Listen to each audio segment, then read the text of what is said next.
Hello viewers, welcome to my Nupur's kitchen. Happy independence day to all. তো সবাইকে জানাচ্ছি স্বাধীনতা দিবসের প্রীতি শুভেচ্ছা। আজকে আমি তোমাদের পনিরের একটি আইটেম দেখাচ্ছি, যার নাম হচ্ছে মেথি পনির মশালা। এটা আমি আলু দিয়েই দেখাচ্ছি, যাতে তোমরা ভাতের সাথে অনায়াসে ট্রাই করতে পারো নিরামিষ দিনে। এবং রান্নাটা এত সুন্দর হয় যে নিমেষে একতলা ভাত উঠে যাবে।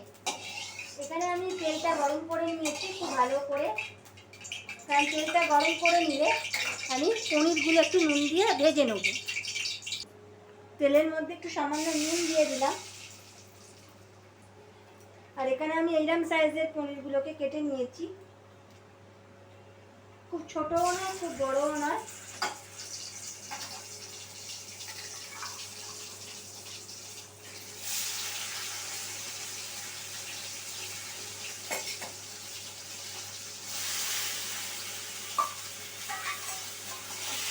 হালকা একটু ব্রাউন হলে আমি পনিরগুলোকে তুলে রাখবো। এই নুন দিয়ে ভাজলে পরে পনিরগুলো একটু শক্ত হয়ে যায়, যার ফলে খেতেও ভালো লাগে, পনিরের মধ্যে নুনগুলো ঢুকে যায়। আমি এখানে হলুদ দিচ্ছি না, সাদা সাদাই পনিরগুলোকে ফ্রাই করতে হবে।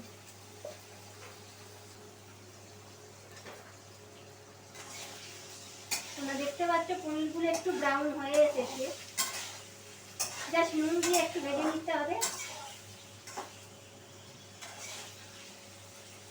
এই রান্নাটা রুটি, গরম ভাত বা পরোটার সাথে খুব সুন্দর মানাবে। অবশ্যই বাড়িতে ট্রাই করো, কমেন্ট করে জানিও খেয়ে কেমন লাগলো। এটা আলু ছাড়াও বানানো যায়। তো আমি এখানে আলু দিয়ে একটা প্রিপারেশান দেখাচ্ছি। আলু দিয়েও খেতে অসাধারণ লাগে। তো যারা মনে করবে যে আলু খাবে না, তারা আলুটা স্কিপ করে যাবে। পনিরগুলোকে খুব সাবধানে তুলতে হবে যাতে ভেঙে না যায়। আচ্ছা, আমি এখানে দোকান থেকে পনির কিনে এনেছিলাম। তো তোমরা যদি চাও আমুলের পনিরও ব্যবহার করতে পারো, টেস্টের কোনো হেরফের হবে না। তো এবার গ্যাসের ফ্লেমটা একটু কমিয়ে দিয়ে আমি এখানে অ্যাড করে দিচ্ছি গোটা জিরে। এবার এই গোটা জিরেটা দেওয়ার পর একে একে দিয়ে দেবো আমি শুকনো লঙ্কা, তার সঙ্গে আমি এখানে অ্যাড করে দিচ্ছি তেজপাতা। এখানে আমি আর কিছু মশলা অ্যাড করব না। তো ফোড়ন থেকে একটা আমার গন্ধ বেরোচ্ছে, গ্যাসের ফ্লেমটা একটু কমিয়ে রেখেছি আমি। এবারে আমি দিয়ে দেবো আদা আর কাঁচা লঙ্কা বাটা। এই আদা কাঁচা লঙ্কা বাটাটা দিয়ে ভালো করে কষিয়ে নিতে হবে।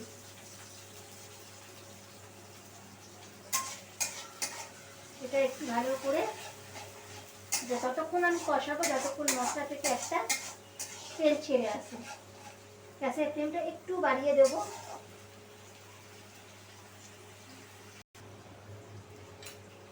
তোমরা দেখতেই পাচ্ছ মশলা থেকে তেল ছেড়ে এসেছে। এবারে আমি অ্যাড করব টমেটো আর কাজু বাদাম আর চারমগজ।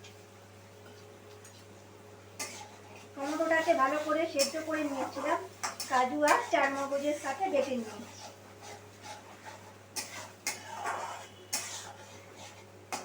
এইবারে আমি কিছু গুঁড়ো মশলা অ্যাড করে দেবো। প্রথমেই আমি দিচ্ছি এখানে স্বাদ মতো নুন। আচ্ছা, মশলার যে বাটি ধোয়া জলটাও একটু অ্যাড করে দেবো, তাতে করে মশলাটা গায়ে তো লেগে যাবেই না।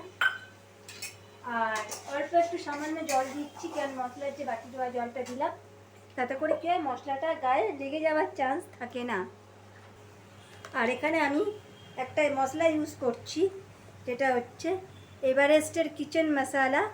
এই রান্নাটা দিলে রান্নার স্বাদটা আরও দ্বিগুণ বেড়ে যায়। তো এই মশলাটা দিলে আমাকে আর কোনো মশলা অ্যাড করতে লাগে না। তো এটা একটুখানি অল্প একটু স্প্রেড করে দেবো। এটা খুব সামান্যই দিতে হবে, এতে রান্নার স্বাদটা আরও দ্বিগুণ বেড়েও যায়। এবং এটা যে কোনো নিরামিষ তরকারিতে তোমরা অ্যাড করতে পারো। এবারে আমি অ্যাড করে দিচ্ছি লঙ্কার গুঁড়ো। আচ্ছা, লঙ্কার গুঁড়োটা আমি এখানে একটু জলে গুলে দিচ্ছি, তাহলে খেতে ভালোই লাগবে। একটু জলে গুলে অ্যাড করে দিই, তাহলে কালারটাও আসবে খুব সুন্দর।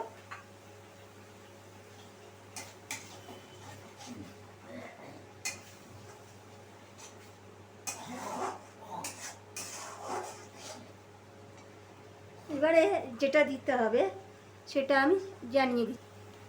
এবারে আমি অ্যাড করে দিচ্ছি সানরাইজের যে জিরা পাউডার। এটা খুব সামান্য দিলাম, এটা অপশনাল, তোমরা যারা জিরে বেটে দিতে পারো। আমি এখানে জিরেটা বাটিনি, জিরে বেটে দিলেও খেতে ভালো লাগবে। এবারে আমি সেদ্ধ করে রাখা আলুটা আমি অ্যাড করে দিচ্ছি। তোমরা আলুটাকে ভেজেও দিতে পারো। তো আলু আমি এখানে সেদ্ধ করে নিয়েছিলাম, 60% বয়েল করে নিয়েছি। তোমরা আগে থেকে ফ্রাই করেও দিতে পারো। আচ্ছা, এবারে আমি একটু নুন দেওয়া আছে, খুব সামান্য পরিমাণে আমি এখানে জল দিচ্ছি। জলটা খুব বেশি পরিমাণে আমি দেব না। আর হলুদটা একটু পর্যাপ্ত পরিমাণে আমাকে অ্যাড করতে হবে।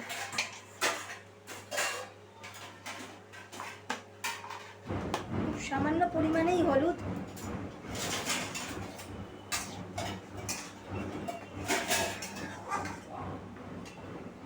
এবারে আমি কাসুরি মেথিটা অ্যাড করে দিচ্ছি। এটা দিলে একটা খুব সুন্দর ফ্লেভার আসে।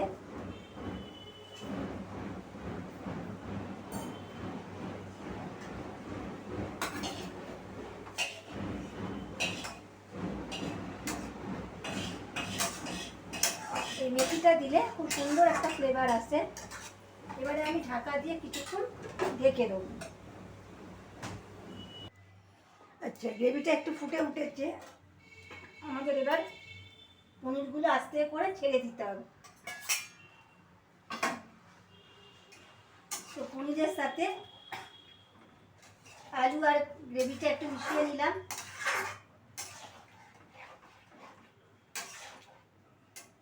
আচ্ছা, এবারে আমি একটু গরম মশলার গুঁড়োটা অ্যাড করব, সানরাইজের গরম মশলার গুঁড়ো। এইটা দিয়ে আমি গ্যাসের ফ্লেমটা একটু কমিয়ে রাখছি আর ঢাকা দিয়ে রেখে দেবো 2-3 মিনিট মতন, 3 মিনিট মতন ঢাকা দিয়ে রাখবো, তাতে পনিরের মধ্যে সমস্ত মশলা মেল্ট হয়ে যায়। তো তৈরি হয়ে গেল আমার মেথি পনির মশালা। তো রান্নাটা আমি যেরকমভাবে করলাম বাড়িতে সেইরকমভাবেই বানাবেন, বাড়ির সকলকে খাওয়াবেন। ধন্যবাদ, ভালো থাকবেন।